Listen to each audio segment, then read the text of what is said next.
அந்த திருட்டுக்கள் நடைபெற்று கொண்டிருக்கிறது. அதற்கு தமிழர்களும் ஒரு சிலர் துப்பு கொடுப்பதும் அதை விட வேறு நாட்டவர்களை வைத்து களவெடுப்பதுமாக ஒரு சந்தேகமான அல்லது ஒரு வதந்தி கூட பரப்பப்பட்டு கொண்டிருக்கிறது. நாங்கள் அறிந்தபடியும் களவை அதிகரித்து விடும் என்பதற்காகவும் கள்ளர்கள் தப்பி விடுவார்கள் என்பதற்காகவும் இதனை போலீசார் அதிகமாக வெளிவிடுவதில்லை, இந்த செய்தியை வெளிவிடுவதில்லை. இந்த களவுகள் அதிகமாக 17-18 வயதுக்கு உட்பட்டவர்கள்தான் அதிகமாக அந்த களவுகளில் ஈடுபட்டிருக்கிறார்கள்.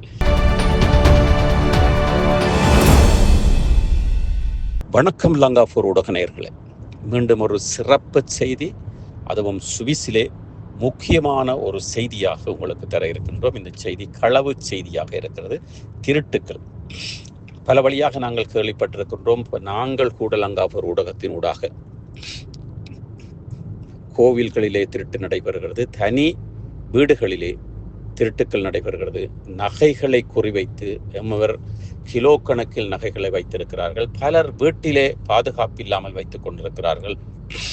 சிலர் வங்கிகளிலே அவர்கள் அந்த பாதுகாப்பு அறையை எடுத்து அதன் வழியே வைத்துக் கொண்டிருக்கிறார்கள். அதன் ஊடாக பாதுகாப்பை தேடிக்கொண்டிருக்கிறார்கள். இருந்தாலும் கூட இவர்கள் ஏதாவது ஒரு தினத்துக்கு செல்வதாக இருந்தால் ஈழத்தமிழர்கள் அதிகமாக சனிக்கிழமை, ஞாயிற்றுக்கிழமை அல்லது லீவு நாட்களில் தான் கொண்டாட்டங்களை, அதாவது கல்யாண வீடாக இருக்கட்டும், பூ புனித நீராட்டு விழாவாக இருக்கட்டும், பிறந்த நாள் விழாக்களாக இருக்கட்டும், இப்படியான விழாக்களை சனி, ஞாயிறு மற்றும் லீவு நாட்களில்தான், விடுமுறை நாட்களில்தான் கொண்டாடுவார்கள்.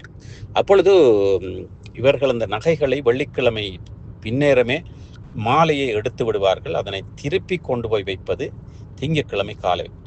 அதற்குள் சில உளவு பார்ப்பதன் ஊடாக சில திருட்டுக்களும் சென்றிருக்கிறது. இது சுவிஸை விட பிரான்ஸ் நாட்டிலே அதிகமாக இருந்தது.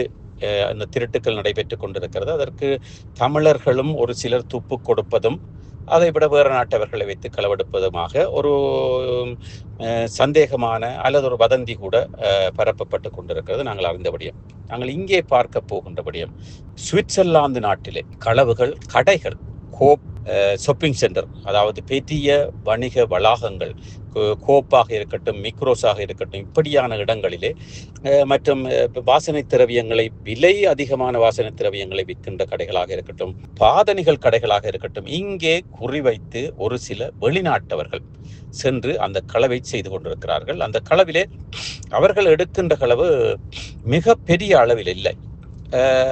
50 Swiss prank, 100 Swiss prank, 25 Swiss prank, இப்படியான களவுகளை எடுத்து பிடிபட்ட வரலாறுகள், அதாவது பிடிபட்ட அந்த சம்பவங்கள் நாங்கள் அறிந்திருக்கின்றோம். இதனை அதிகமாக போலீசார் வெளியே விடுவதில்லை. இது களவை அதிகரித்து விடும் என்பதற்காகவும் கள்ளர்கள் தப்பி விடுவார்கள் என்பதற்காகவும் இதனை போலீசார் அதிகமாக வெளிவிடுவதில்லை, இந்த செய்தியை வெளிவிடுவதில்லை. அந்த வகையிலே இந்த களவுகள் அதிகமாக 17-18 வயதுக்கு உட்பட்டவர்கள்தான் அதிகமாக அந்த களவுகளில் ஈடுபட்டிருக்கிறார்கள் என்ற ஒரு செய்தி எங்களுக்கு இன்று ஒரு சுவிட்சர்லாந்தில் இருக்கின்ற மிக்ரோஸ் எனப்படுகின்ற ஓர்லிக்கோன் என்று கூறுவார்கள், சூரிச் மாநகரத்தில் இருக்கின்ற ஒரு கிராமம். அங்கே இருக்கின்ற ஒரு மிக்ரோஸிலே 7 களவுகள், 20-5-2026 7 களவுகள், 7 திருடர்களை பிடித்திருக்கிறார்கள். அதாவது பாதுகாப்பு கேமரா வைத்து அவர்கள் பாதுகாத்து கொண்டிருக்கின்ற ஒரு அறையில் இருந்து, அவர்கள் ஆபீஸில் இருந்து, அலுவலகத்திலிருந்து கண்காணித்து இந்த 7 பேரையும் பிடித்திருக்கிறார்கள். இவர் அத்தனை பேரும் என்று கூறுவதை விட கிட்டத்தட்ட 90% 18 வயதுக்கு உட்பட்டவர்கள். அவர்களை போலீசில் ஒப்படைக்கவில்லை, தாய் தந்தையரை அழைத்து அவர்களை ஒப்படைத்திருக்கிறார்கள். அதிலே ஆண்கள், பெண்கள் இருபாலாரும் அடங்குகிறார்கள். அதை விட அதிலே அதிகப்படியானவர்கள் கள்வர்களாக நாங்கள் இனங்காணப்பட்டவர்கள். இந்த செய்தியை மறைமுகமாக ஒரு பிரத்யேகமாக அந்த மிக்ரோஸில் வேலை செய்கின்ற ஒருவனூடாக நாங்கள் எடுத்த செய்தியாக இருக்கிறது. அதிகமாக எரித்திரியா, ஆப்பிரிக்காவில் ஒரு நாடாக இருக்கின்ற, ஆப்பிரிக்க கண்டத்திலே ஒரு நாடாக இருக்கின்ற எரித்திரியா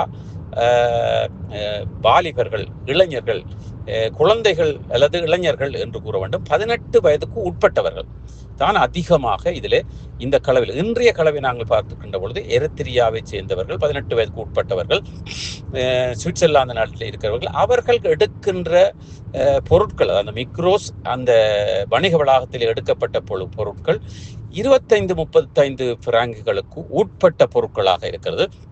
அதிகமாக இறைச்சி வகைகள், சுவிட்சர்லாந்தை பொறுத்தவரையிலே மாட்டு இறைச்சியில் அதி உயர்ந்த ஃபிலே என்று கூறப்படுகின்ற பாம்பு போன்ற இறைச்சி, முதுகெலும்பிலே இருக்கின்ற இறைச்சி தான் 90-95 பிராங்குகளுக்கு விற்கப்படுகிறது. முள்ளந்தட்டிலே இருக்கின்ற அண்டகோட் என்று கூறப்படுகின்ற அந்த இறைச்சி 88-90 பிராங்கு விற்கப்படுகிறது.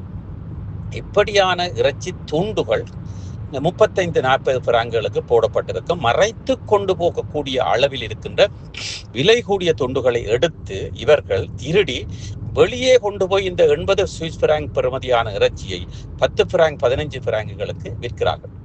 கள்ள மார்க்கெட்டிலே விற்று அதனை எடுத்து போதை வஸ்து பாவிப்பதோ அல்லது சாப்பிடுவதோ அல்லது ஏதோ ஒரு தேவைக்கு அவர்கள் உபயோகித்துக் கொண்டிருக்கிறார்கள் என்பது நாங்கள் அறியக்கூடியதாக இருக்கிறது. லுசர்ன் மாநகரத்திலே பாசல் ஸ்திராஸ் என்று கூறப்படுகின்ற இடத்தில் அதிகமாக ஆப்பிரிக்காக்காரர்கள் பெரிய பெரிய கடைகளில் பெரிய பெரிய பெறுமதியான ஷூக்கள், பாதணிகள் மற்றும் வாசனை திரவியங்கள் என்று எடுத்துக்கொண்டு போய் விற்கின்றதை நாங்கள் பார்த்திருக்கின்றோம். மற்றும் அதே வேளையிலே ஆல்கஹால், அதாவது மதுபானங்களையும் திருடி கொண்டு போய் 50 சுவிஸ் பிராங்கு விற்கக்கூடிய மதுபானங்களை 10 பிராங்கு 5 பிராங்குகளுக்கு விற்று கள்ள மார்க்கெட்டிலே விற்று அதை வாங்கி விற்பதற்கே வாசல் ஸ்திராசையில் சில கடைகள் இருக்கின்றன.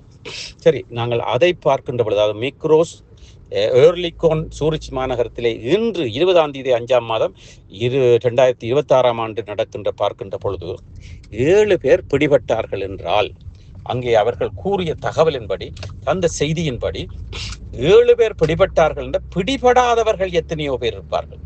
ஆம், பிடிபடாதவர்கள் அவருடைய கணக்கின்படி ஒரு 20க்கு மேற்பட்டவர்கள் இன்று மாத்திரம் அந்த கடையிலே திருடியிருப்பார்கள் என்று கூறப்படுகிறது. மிகப்பெரிய மிக்ரோஸ், பெரிய ஒரு ஷாப்பிங் சென்டர், வணிக வளாகத்திலே இருக்கின்ற ஒரு மிக்ரோஸ் பல்பொருள் அங்காடி, அங்கே இதனை திருடி இருக்கிறார்கள். இப்படி பல கடைகளிலே, கோப்பாக இருக்கட்டும், மிக்ரோஸாக இருக்கட்டும், ஆல்டியாக இருக்கட்டும், டிடிலாக இருக்கட்டும், டினராக இருக்கட்டும், இப்படியான பல இடங்களிலே, பாதுகாப்பு குறைந்த இடங்களிலே, அதிகமாக ஜனங்கள் கூடுகின்ற இடங்களிலே இந்த திருட்டுக்கள் நடைபெற்றுக் கொண்டிருக்கிறது. வெளிநாட்டவர்களால் இந்த திருட்டை அதிகமாக செய்கிறார்கள். அதுவும் எரித்திரியா, ஆப்பிரிக்கா தொடர்பானவர்களால் செய்து கொண்டிருக்கிறார்கள்.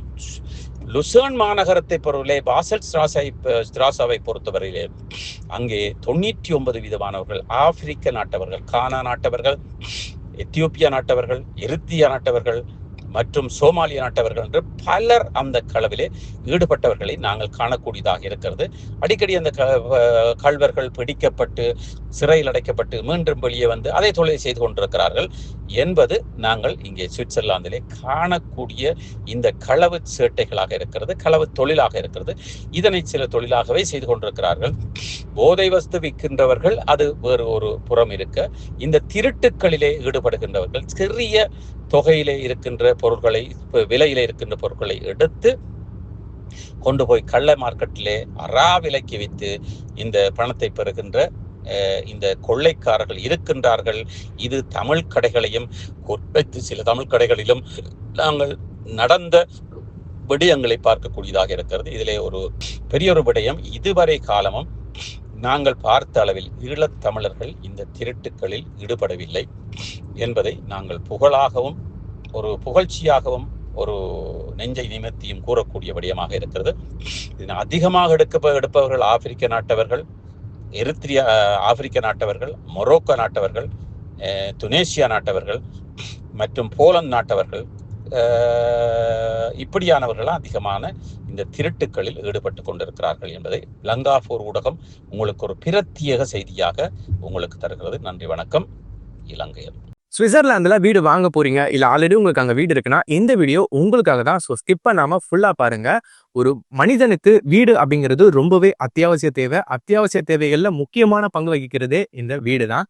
ஸோ அப்படி வீடு வாங்குறது, விற்கிறது, இது சம்பந்தமா உங்களுக்கு இருக்கிற நிறைய ப்ராப்ளத்துக்கு சொல்யூஷன் தர ஒரே இடம் தான் உங்கள் செல்வாசக். Your future our vision. இப்போ சுவிட்சர்லாந்துல வீட்டோட வட்டி விகிதத்துல வந்து நல்ல மாற்றம் வந்திருக்கு, நிறைய குறைஞ்சிருக்கு. ஸோ நீங்க ஏதாவது அக்ரிமெண்ட் போட்டு வச்சிருக்கீங்கன்னா இப்பவே அதை ரெனிவல் பண்ணி மாற்றி வச்சுக்கிட்டீங்கன்னா உங்களுக்கு நிறைய ப்ராஃபிட்ஸ் இருக்கும். ஸோ இது சம்பந்தமா உங்களுக்கு ஏதாவது அப்டேட்ஸ் வேணும், இந்த மாற்றத்துல உங்களுக்கு ஏதாவது டவுட் இருக்கு அப்படின்னா மறக்காம ஸ்கிரீன்ல தெரிய நம்பருக்கு கால் பண்ணுங்க. சுவிட்சர்லாந்துல நீங்க வீடு வாங்கணும் இல்ல வீடு விற்கணும் அந்த மாதிரி ஏதாவது உங்களுக்கு தேவைகள் இருந்தா மறக்காம எங்களை காண்டாக்ட் பண்ணுங்க. உங்களோட எல்லா தேவைகளையும் உங்க ஃபேமிலியில ஒரு மெம்பரா இருந்து நாங்க பார்த்து பண்ணி கொடுப்போம். இது உங்கள் செல்வாசோக். இச்செய்திகளுக்கு பிரதான அனுசரணை செல்வாசோக் இமோபிலியன், சுவிஸ் நாட்டில் முன்னணி நிறுவனம். தொடர்புகளுக்கு 07951464428. வீடு வாங்க, வீடு கட்ட, வீடு திருத்த மற்றும் வீட்டுக்கடன். Your future our vision. இது போன்ற மேலும் பல முக்கிய சுவாரஸ்யமான செய்திகளை அறிந்து கொள்ள லங்காஃபோ யூடியூப் சேனலை சப்ஸ்கிரைப் பண்ணுங்கள். எமது செய்திகள் உடனடியாக கிடைக்க பெல் பட்டனை அழுத்துங்கள். அத்தோடு எமது செய்திகளை மற்றவர்களும் பார்வையிட ஷேர் செய்யுங்கள். நன்றி.